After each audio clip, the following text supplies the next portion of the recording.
प्रिय विद्यार्थियों नमस्कार। मैं प्राध्यापक शांतिलाल बिश्नोई आपके अपने YouTube channel SLB Hindi tricky पर आप सभी विद्यार्थियों का हार्दिक स्वागत करता हूं। प्रिय विद्यार्थियों, आज मैं शुरू करने जा रहा हूं कक्षा 12 हिंदी साहित्य का जो पाठ्यक्रम है उस पाठ्यक्रम की शुरुआत करने जा रहा हूं, जिसके अंतर्गत में जो शॉर्ट पाठ्यक्रम की खबरें चल रही है उसके अनुरूप प्रथम दृष्टया मैं आपको पाठ्यक्रम करवाऊंगा। फिर भी शॉर्ट पाठ्यक्रम की खबरें हैं वो बोर्ड की साइट पर उपलब्ध नहीं है, बोर्ड द्वारा प्रामाणिक नहीं है, तो इसको अभी तक अंतिम रूप नहीं माना जा सकता। हो सकता है कोई भ्रामक जानकारी हो। फिर भी जो इस शॉर्ट पाठ्यक्रम में जो अध्याय दिए गए हैं उनके बारे में मैं आपको सबसे पहले पढ़ाऊँगा। तो मेरा आप सभी विद्यार्थियों से अनुरोध है कि आप जो भी वीडियो आप तक पहुंच रही है उनको आप लाइक, शेयर और चैनल को सब्सक्राइब करें। अधिक से अधिक विद्यार्थियों तक इस वीडियो के लिंक को पहुंचाएं और उनको भी इस पाठ्यक्रम से अवगत कराएं। तो आज हिंदी अनिवार्य की पाठ्य पुस्तक है, उसका हम पहला अध्याय लेंगे। तो सरयू का आज अध्याय नंबर 1 हम पढ़ रहे हैं, जिसका शीर्षक है कबीर। तो सबसे पहले कबीर जी के परिचय के बारे में पढ़ लेते हैं। तो कबीर जी का परिचय इस प्रकार है। भक्ति काल की निर्गुण ज्ञानाश्री शाखा के प्रतिनिधि कवि। बहुत बढ़िया प्रश्न बनता है कि भक्ति काल में दो प्रकार की शाखाएं थी, एक सगुण शाखा, दूसरी निर्गुण। तो निर्गुण में भी ये एक प्रेमाश्री है, एक ज्ञानाश्री। तो ज्ञानाश्री शाखा के ये प्रतिनिधि कवि है, मुख्य कवि है और संत काव्य धारा के प्रवर्तक के रूप में विख्यात है। तो भक्ति काल की निर्गुण ज्ञानाश्री शाखा के प्रतिनिधि कवि और संत काव्य धारा के प्रवर्तक के रूप में विख्यात एक महान संत और सच्चे समाज सुधारक थे कबीर जी। तो कबीर है वो समाज सुधारक पहले और कवि बाद में थे। इनका जन्म विक्रम संवत 1455 कबीर चरित्र बोध में जो लिखा हुआ उसके अनुसार। तो दो बढ़िया प्रश्न बनते हैं कि कबीर चरित्र बोध के अनुसार कबीर जी का जन्म विक्रम संवत 1455, जबकि ईसवी सन की बात करें तो 1398 ईस्वी में काशी में हुआ। इनका लालन और पालन नीरू और नीमा नामक जुल्हा दंपति ने किया। कबीर अशिक्षित थे परंतु बहुश्रुत थे। बहुश्रुत का अर्थ है उन्हें बहुत अधिक ज्ञान था। उन्होंने ज्ञान है वो अनुभव के आधार पर सीखा था। उन्होंने कोई पुस्तकों से ज्ञान नहीं सीखा। वे ज्ञान और अनुभव में समृद्ध थे। उन्हें अपार ज्ञान था, अपार अनुभव था। वे स्वामी रामानंद के शिष्य थे। वे एक युग पुरुष थे और उनकी प्रतिभा बहुमुखी थी। अपनी अनुभूतियों को सहज और प्रभावशाली ढंग से जनमानस के हृदय तक पहुंचाने में सिद्धहस्त कबीर ने अपनी वाणी द्वारा धार्मिक संकीर्णता, जो छोटी सोच है और बाह्य आडंबर जो दिखावा है, कुरीतियाँ हैं, इनका इन्होंने विरोध करके राम और रहीम की एकता के माध्यम से मतांतरों से ऊपर उठकर मानवता की स्थापना का शंखनाद किया। यानी जो भी धर्म है उनके जो अलग अलग मत है, मत में जो अंतर है उनसे ऊपर उठकर उन्होंने मानवता की भावना को सर्वोपरि स्थान दिया।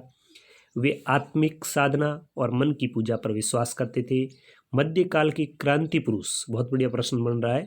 मध्यकाल के क्रांति पुरुष होने के कारण कबीर ने समाज के भीतरी और बाहरी दोनों पक्षों पर तीखे व्यंग्य किए। रूढ़ियों से मुक्त सामाजिक समरसता की स्थापना का संदेश इनके काव्य में प्रमुख रूप से मिलता है। कबीर का शिल्प, कबीर का काव्य सरल और सहज ग्राह्य, मतलब आसानी से समझ में आने योग्य है। उनका प्रतीक विधान, उन्होंने अपने काव्य में जिन जिन प्रतीकों का प्रयोग किया है वो अपने दैनिक जीवन से संबंधित है। इनकी भाषा की बात करें तो पंचमेल, खिचड़ी या सधुकड़ी इनकी भाषा है, जिसके अंदर राजस्थानी, पंजाबी, पूर्वी हिंदी और ब्रज भाषा के शब्दों का प्रयोग हुआ है। इनकी रचनाएं बीजक ग्रंथ में संकलित है। तो बीजक ग्रंथ है उसका संपादन किया था इनके ही शिष्य ने किया था। तो इनकी रचनाएं हैं वो बीजक में संकलित है। इनका देह अवसान संवत 1575 सन 1518 को मगहर में हुआ था और इसके संबंध में एक दुआ भी प्रचलित है और वो दुआ इस प्रकार है कि संवत 1575 किया मगहर को गौन, माघ सुदी एकादशी रलो पौन में पौन। यानी संवत 1575 की बात है। मगहर को इन्होंने गमन किया और माघ सुदी एकादशी थी और उस दिन जो पवन थी वो पवन के अंदर मिल गई, मतलब उन्होंने जीवात्मा का त्याग कर दिया। अब इस पाठ का परिचय, इस पाठ में क्या दिया है कबीर शीर्षक में। अब इस पाठ में क्या दिया है कि प्रस्तुत संकलन में साखियों और पदों के माध्यम से कबीर ने गुरु महिमा का महत्व बताया है। बहुत बढ़िया प्रश्न बनेगा। उनकी दृष्टि में सदगुरु और परमात्मा में कोई अंतर नहीं है। विभिन्न प्रकार की साखियों से उन्होंने समझाया है। गुरु ज्ञान रूपी दीपक शिष्य के हृदय में प्रज्वलित कर संसार सागर से पार होने का मार्ग सुझाता है। जब भगवान की कृपा होती है तभी सदगुरु की प्राप्ति होती है। इसलिए मनुष्य को सदैव ईश्वर का चिंतन करना चाहिए। यह संसार सेमल के फूल की तरह क्षणभंगुर है और उसकी चमक दमक में हमें नहीं फंसना चाहिए। चंचल मन को संसार के आकर्षण से खींचकर परमात्मा के स्मरण में लगाने से ही कल्याण संभव है। यह जीवात्मा परमात्मा से कमलिनी नाल और जल की तरह जुड़ा हुआ है। कबीर के अनुसार जब ज्ञान रूपी आंधी का आगमन होता है तब हृदयगत समस्त विकार जैसे माया मोह तृष्णा आदि नष्ट हो जाते हैं और मानव का हृदय प्रभु की प्रेम रूपी वर्षा से निर्मल और पवित्र हो जाता है तथा जीवात्मा परम ब्रह्म परमेश्वर से मिलने के लिए आतुर होने लगती है। कबीर ने साधना पथ पर चलने के लिए मूर्खों का साथ त्यागने का भी जोर दिया है। उन्होंने कहा है मनुष्य से कि आप साधना के पथ पर चलिए और मूर्खों का त्याग कीजिए, क्योंकि जो संगति है वो हमेशा मनुष्य के ऊपर प्रभाव डालती है। संगति का असर मनुष्य के साथ जरूर होता है, इसलिए हमें सत्संगति करनी है। तो यहाँ पर कबीर ने सत्संगति करने पर भी प्रबल जोर दिया है। अब यहाँ पे आप देखिए मूल पाठ में दोहा नंबर 1 में कबीर जी क्या कह रहे हैं। कबीर कह रहे हैं कि गुरु गोविंद तो एक है, दूजा यऊ आकार, आपा मिट जीवित मरे तो पावे करतार। सबसे पहले सप्रसंग व्याख्या होती है और सप्रसंग व्याख्या में लिखा जाता है कि प्रस्तुत दोहा, मतलब एक तरीके से दोहा है। तो प्रस्तुत दोहा कबीर द्वारा रचित साखी शीर्षक से लिया गया है, जिसमें कबीर ने गुरु और गोविंद अर्थात ईश्वर की एकता में विश्वास प्रकट किया है। गुरु और गोविंद की एकता को इन्होंने प्रतिपादित किया है। फिर व्याख्या इस प्रकार आएगी कि कवि कबीरदास कहते हैं कि गुरु और गोविंद यद्यपि दोनों एक जैसे हैं, केवल इनके आकार प्रकार अर्थात शरीर का ही अंतर है, क्योंकि गुरु के द्वारा दिया हुआ सच्चा ज्ञान ही हमें ईश्वर तक पहुंचाता है। और जो मनुष्य अपने अहम को, अपने घमंड को, अपने अहंकार को मिटा लेता है, सही अर्थ में वही ईश्वर को प्राप्त करता है। अर्थात वह मनुष्य जीते जी मरे हुए के समान हो जाता है। कहने का अर्थ यह है कि वह जीता तो है, लेकिन जिस प्रकार मरे हुए इंसान में किसी प्रकार की विषय वासना नहीं रहती, उसकी कोई लालसा, कोई तृष्णा या किसी प्रकार की मोहाशक्ति नहीं रहती, उसी प्रकार जीवित इंसान जब इस प्रकार के मार्ग का अनुसरण कर लेता है तो वह भी मोह माया से दूर हो जाता है और उसकी सभी बुराइयों का नाश हो जाता है। बात करें इसके विशेष की, तो इसमें गुरु और ईश्वर की एकता का जो भाव है वह प्रतिपादित हुआ है, उनको एक बनाया है। और इसमें अनुप्रास, रूपक और स्वभावोक्ति अलंकार है, उनका प्रयोग हुआ है। अब बात करें दूसरे दोहे की। दूसरे दोहे में कबीर कह रहे हैं कि ज्ञान प्रकाशा गुरु मिला, सो जिनि बिसरी जाई, जब गोविंद कृपा करी तब गुरु मिलिया आई। बहुत बढ़िया दोहा है। तो कबीरदास क्या कहते हैं कि हे मनुष्य, जब गुरु मिले और गुरु के द्वारा जो ज्ञान मिला, उस ज्ञान को कभी भूलना मत, क्योंकि ज्ञान प्रकाशा गुरु मिला। जब गुरु से ज्ञान मिला, गुरु के ज्ञान का जब प्रकाश हुआ, तो सही अर्थ में हमें ईश्वर की प्राप्ति हुई। इसलिए हमें उस ज्ञान को भूलना नहीं चाहिए, क्योंकि ईश्वर की कृपा से ही गुरु मिलते हैं और गुरु के ज्ञान के द्वारा ही हम गोविंद तक पहुँचते हैं। तो दोहा कुछ इस प्रकार था, ज्ञान प्रकाशा गुरु मिल्या, सो जिनि बिसरी जाई, जब गोविंद कृपा करी तब गुरु मिल्या आई। ये अपना बड़ा सौभाग्य है कि जब जिन लोगों पर ईश्वर की कृपा होती है उन्हें ही एक अच्छे और सद्गुरु की प्राप्ति होती है। तो यहाँ पर भी अनुप्रास और रूपक जैसे अलंकारों का प्रयोग हुआ है और प्रसंग है वो सभी दोहों में एक जैसा रहेगा, भावार्थ के रूप में एक पंक्ति अलग आएगी। तीसरा दोहा इस प्रकार है, पीछे लागा जाई था, लोक वेद के साथी, आगे थे सतगुरु मिल्या दीपक दिया हाथी। कबीरदास अपने ही संदर्भ में कह रहे हैं। तो इस साखी के अंतर्गत वेद यद्यपि दोहा है, शीर्षक दोहे हैं, लेकिन ये साखी का एक भाग है। तो ये कबीर का जो ग्रंथ है साखी शीर्षक है, वहाँ से लिया हुआ है और इसमें गुरु के ज्ञान का इन्होंने बखान किया है। तो वो क्या कह रहे हैं? वो कह रहे हैं कि मैं भी अन्य लोगों की तरह सांसारिक जो विषय वासना है, सांसारिक मोह माया है, लोक वेद की जो मान्यताएं हैं, मर्यादाएं हैं, इस संसार के जो बंधन हैं, उसमें बंध कर मैं भी भटक रहा था। तभी मुझे रास्ते पर गुरु मिल गए और उन्होंने मुझे ज्ञान रूपी दीपक हाथ में दिया और उस ज्ञान रूपी दीपक के द्वारा मैं इस सांसारिक विषय वासनाओं में भटकने से बच गया और मैंने सत्य मार्ग का अनुसरण कर लिया। तो पीछे लागा जाई था लोक वेद के साथी, आगे थे सतगुरु मिल्या दीपक दिया हाथी। तो यहाँ पर भी दीपक शब्द है या वेद शब्द है, ये लोक वेद शब्द है, ये प्रतीक के रूप में काम लिए हैं। तो यहाँ पर भी अनुप्रास अलंकार का प्रयोग हुआ है, रूपक अलंकार का प्रयोग हुआ है। चौथे दोहे में वो कह रहे हैं, बूढ़ा था पे उबरा, मतलब डूब रहा था लेकिन फिर भी उबर गया। गुरु की लहरी चमकी, गुरु की ज्ञान रूपी लहर है, उसका सहारा लेकर मैं डूबने से बच गया। भेरा देखा जर्जरा, उतरी परे फरंकी, मतलब जो नाव थी वो जर्जरी थी, उसमें मैं डूब रहा था, लेकिन गुरु की कृपा से मैं बच गया। तो वो क्या कह रहे हैं? कबीर कहते हैं कि मैं भी अन्य संसार के लोगों की तरह इस संसार रूपी सागर में विषय वासनाओं में डूबकर विषय वासनाओं के वशीभूत होकर मैं इस संसार सागर में डूब ही रहा था, लेकिन गुरु की ज्ञान रूपी जो लहर थी उसका सहारा लेकर मैं उबर गया, अर्थात इस संसार सागर में डूबने से बच गया और मैं ऊपर आ गया। क्योंकि गुरु के द्वारा जो दिया हुआ ज्ञान था, उस ज्ञान के कारण में ये कर्म कांड रूपी बेड़ा था जो जर्जर था, जो शीघ्रता से डूब रहा था, इस जर्जर बेड़े से मैं गुरु ज्ञान के कारण दूर हो गया। अर्थात जो गुरु का ज्ञान मुझे प्राप्त हुआ, गुरु के ज्ञान की मुझे प्राप्ति हुई, मैं सांसारिक विषय वासनाओं से मुक्त हो गया। पांचवें दोहे में वो क्या कह रहे हैं? पांचवें दोहे में वो कह रहे हैं, कबीर चित चमकिया चौं दिस लागी लाई, कबीर चित चमकिया चौं दिस लागी लाई, हरि सुमरिन हाथों घड़ा बेगे लई बुझाई।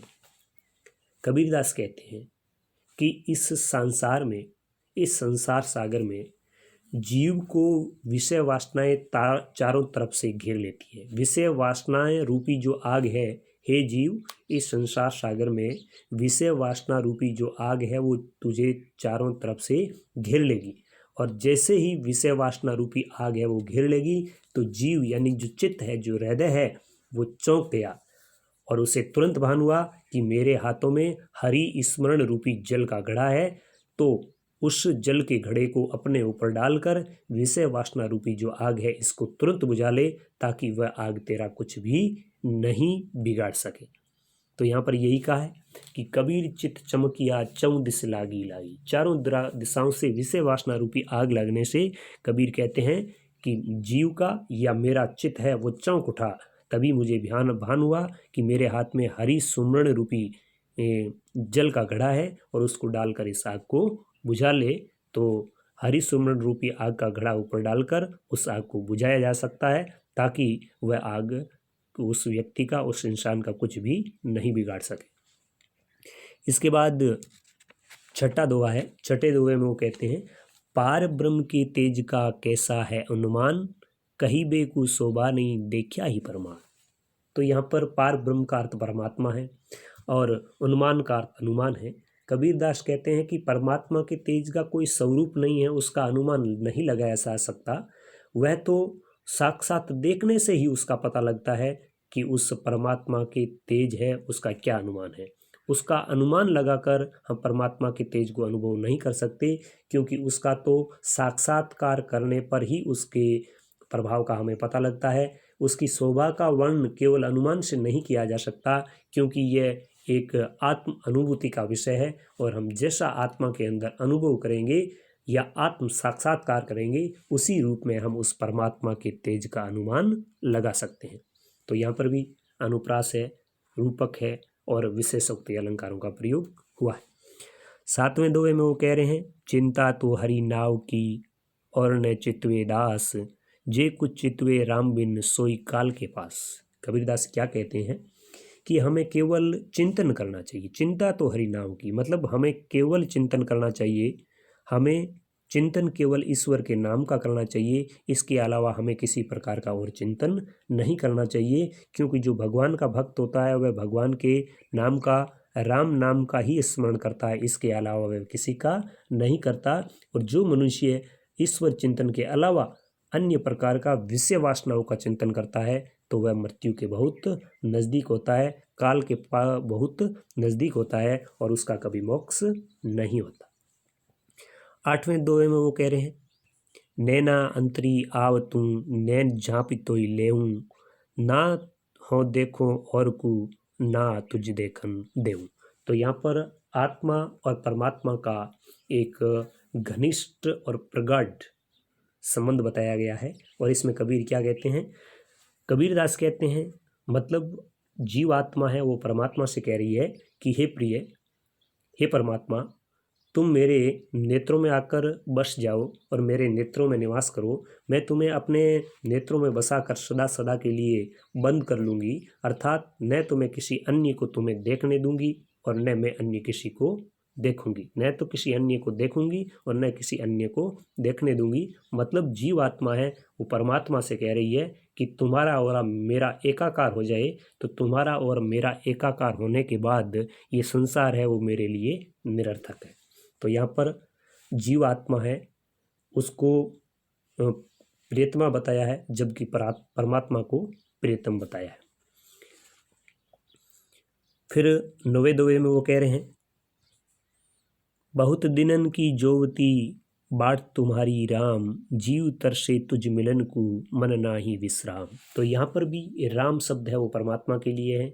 और बहुत दिनन ते जोवती, कौन? आत्मा। आत्मा है वो परमात्मा की राह बहुत दिनों से जो रही है, देख रही है, और वह उससे मिलने के लिए तरस रही है, और उससे मिलने के बिना उसे किसी प्रकार का विश्राम नहीं है।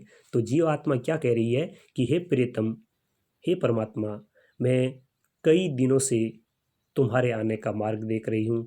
तुम्हारे आगमन की प्रतीक्षा करते करते मैं एक तरीके से इंतजार करते करते जिस प्रकार की परेशानी होती है उस परेशानी को मैं सहन कर रही हूँ। तुमसे मिलने के लिए मेरा ये मन लगातार तड़प रहा है, और तुम्हारे इस विरह के कारण मुझे पल भर का भी विश्राम नहीं है, अर्थात मैं तुमसे मिलने के लिए लालायित हूँ, तड़प रही हूँ, बेचैन हूँ। तो यहाँ पर भी आत्मा है वो परमात्मा के विरह में दुखी है और तड़प रही है। तो यहाँ पर भी आत्मा और परमात्मा के मिलन का सुंदर वर्णन हुआ है। फिर वो 10वें दोहे में कह रहे हैं, 10वें दोहे में वो क्या कह रहे हैं, जो संगति होती है, जो सत्संगति होती है, उसका प्रभाव दिखाया है 10वें दोहे में। कबीर क्या कह रहे हैं, मुरिस संग ने कीजिए लोहा जल ने तिराई, कदली सीप भुवंग मुख एक बूंद त्यों भाई।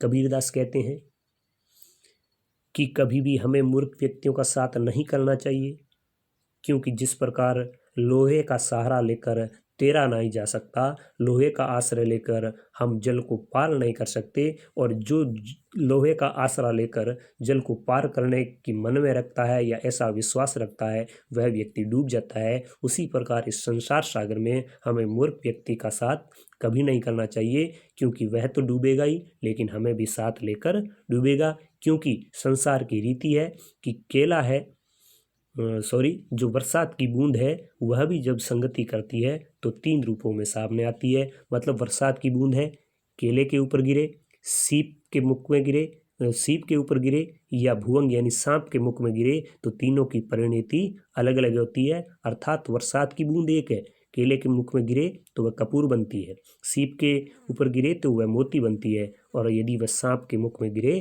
तो जहर बनती है। उसी प्रकार जैसी अपनी संगति करेंगे वैसा असर जरूर होगा। तो हमें अच्छों की संगति करनी चाहिए, हमें कभी मूर्खों की संगति नहीं करना चाहिए। तो ये बहुत ही महत्वपूर्ण इनका दुआ है। अब 11वें दुआ में वो कह रहे हैं, यहू ऐसा संसार है जैसा श्यामल फूल, दिन दस के व्यवहार को झूठे रंग ने भूली। बहुत महत्वपूर्ण पंक्ति है। संसार की नश्वरता के बारे में इन्होंने बताया है कि यह संसार श्यामल के फूल के समान है।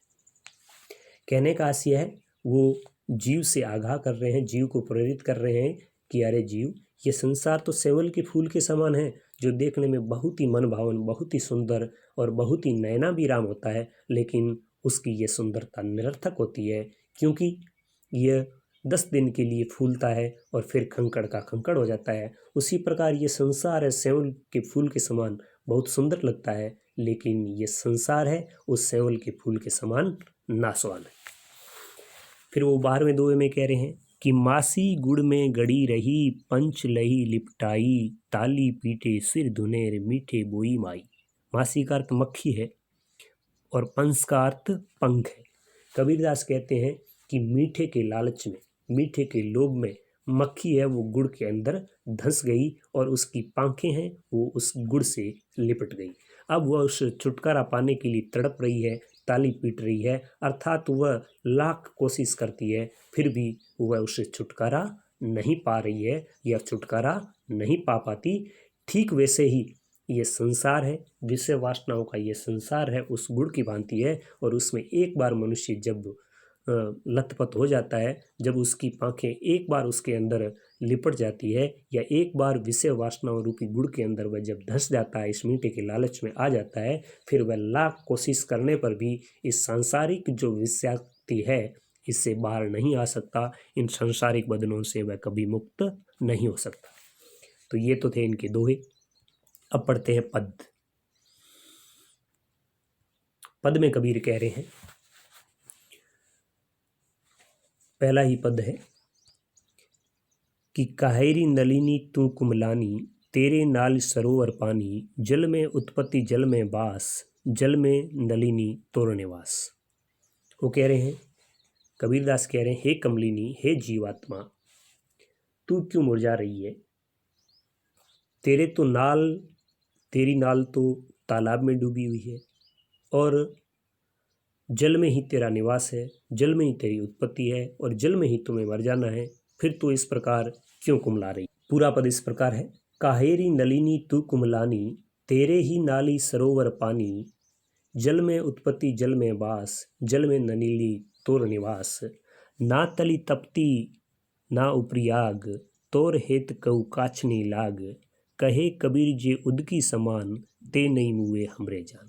कबीरदास कह रहे हैं, कमलिनी से कह रहे हैं कि हे कमलिनी, तू क्यों निराश हो रही है, तू क्यों मुरझा रही है? क्योंकि तेरी तो उत्पत्ति तालाब में है, तू जल में डूबी हुई रहती है, जल में ही तेरा वास है, जल में ही तेरा जन्म है, जल में ही तू रहती है, और मरने के बाद भी तू जल में ही विलीन हो जाती है। तू न तो ऊपर से तपती है, न नीचे से तपती है, फिर तू क्यों मुरझा रही है, क्यों नाराज हो रही है?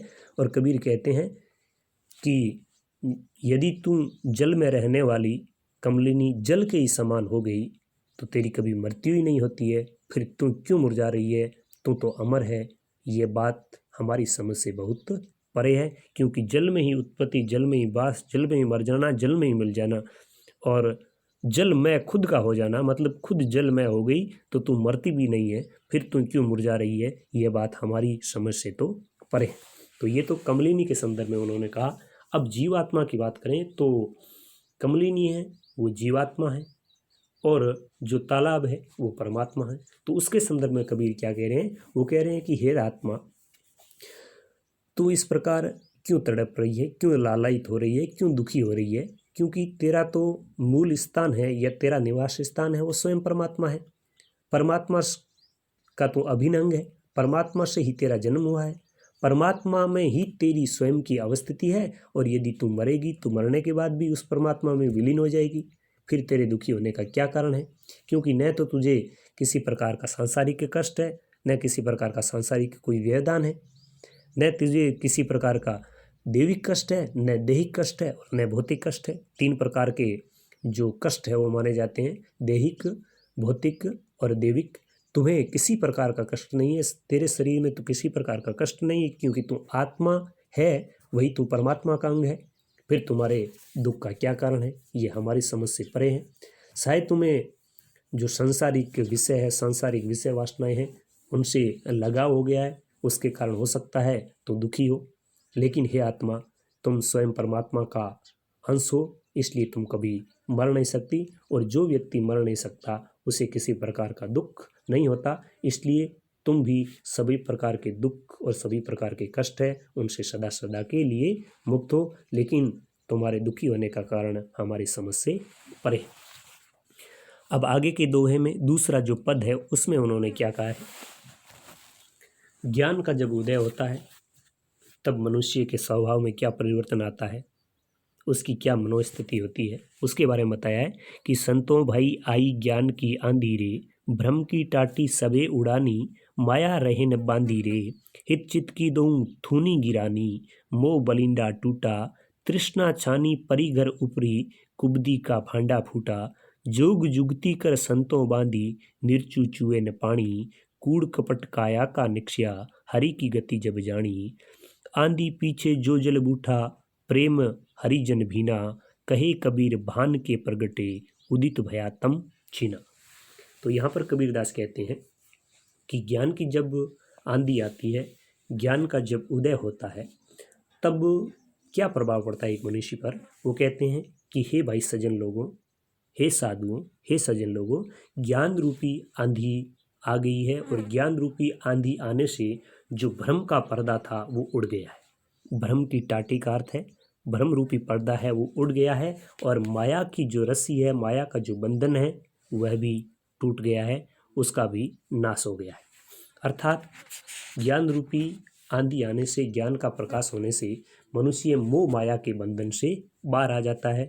फिर वो कहते हैं कि ज्ञान की आंधी के एक आवेश से, उसके प्रबल वेग से जो मोह के खंबे थे थुनी, तो वो खंबे भी मोह रूपी जो खंबे थे छप्पर में लगे हुए, तो वो खंबे भी गिर गए हैं। अर्थात ज्ञान की चेतना होने से, ज्ञान आने से मोह रूपी जो खंबे थे वो गिर गए हैं, और उसके ऊपर रखा हुआ जो छप्पर है वह छप्पर भी गिर गया है। और वो छप्पर क्या है, तृष्णा छानी, तृष्णा रूपी छप्पर है वो भी गिर गया है। और ऐसा होने से मोह रूपी जो बलिंडा था ऊपर का वो भी टूट गया है। तो खंबे गिरे, हित चित के जो खंबे गिरे, फिर मोह का बलिंडा टूटा, और फिर तृष्णा का छप्पर गिरने से क्या हुआ कि उस घर के अंदर जो जितने भी बर्तन रखे हुए थे, जिस प्रकार आंधी आने से बलिंडा, खंबे और छप्पर गिरने से विभिन्न प्रकार के अंदर बर्तन हैं वो टूट जाते हैं, उसी प्रकार उस मनुष्य मन में जो भी दुर्गुण रूपी विषय वासनाएं रूपी जो बर्तन थे वो बर्तन फूट गए। अब साधु लोगों ने, सज्जन लोगों ने अपने प्रयासों से और अच्छी सोच की सहायता से शरीर रूपी जो छप्पर है उसका फिर से उन्होंने निर्माण किया, और अब उन्होंने ऐसा निर्माण किया कि उसमें से विषय वासना रूपी जल है वो बिल्कुल भी टपकता नहीं है, बिल्कुल भी रिश्ता नहीं है। जोग जुगती कर संतो बांधी, निर्चू चुए न पानी।